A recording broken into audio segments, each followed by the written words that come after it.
That belief that everybody counts, that's who Joe is. That's who he'll be. And I can tell you the presidency doesn't change who you are, it reveals who you are. And Joe has shown himself to be a friend of working people.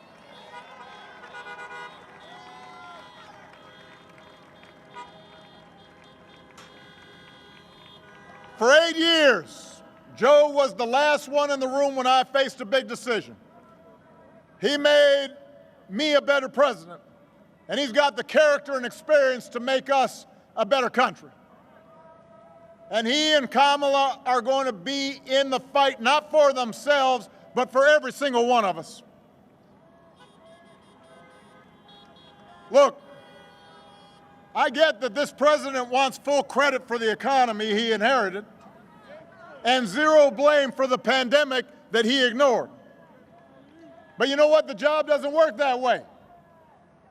Tweeting at the television doesn't fix things. Making stuff up doesn't make people's lives better. You've got to have a plan. You've got to put in the work. And along with the experience to get things done, Joe Biden has concrete plans and policies that will turn our vision of a better, fairer, stronger country into a reality. We literally left this White House a pandemic playbook that would have shown them how to respond before the virus reached our shores. They probably used it to, I don't know, prop up a wobbly table somewhere. We don't know where that playbook went. 8 months into this pandemic, cases are rising again across this country. Donald Trump isn't suddenly going to protect all of us. He can't even take the basic steps to protect himself.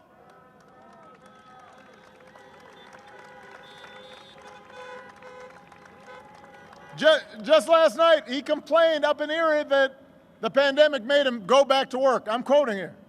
He was upset that the pandemic's made him go back to work. If he'd actually been working the whole time, it never would have gotten this bad.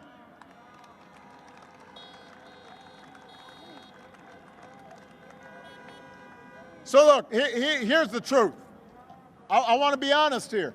This pandemic would have been challenging for any president. But this idea that somehow this White House has done anything but completely screw this up is just not true. I'll give you a very specific example. Korea identified its first case at the same time that the United States did. At the same time. Their per capita death toll is just 1.3% of what ours is.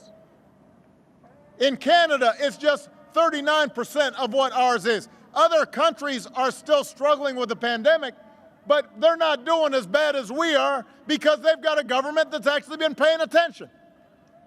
And that means lives lost, and that means an economy that doesn't work. And just yesterday, when asked if he'd do anything differently, Trump said, "Not much." Really? Not much? Nothing you can think of that could have helped some people keep their loved ones alive?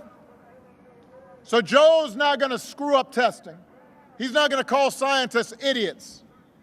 He's not going to host a super spreader event at the White House. Joe will get this pandemic under control with a plan to make testing free and widely available, to get a vaccine to every American cost-free, and to make sure our frontline heroes never ask other countries for their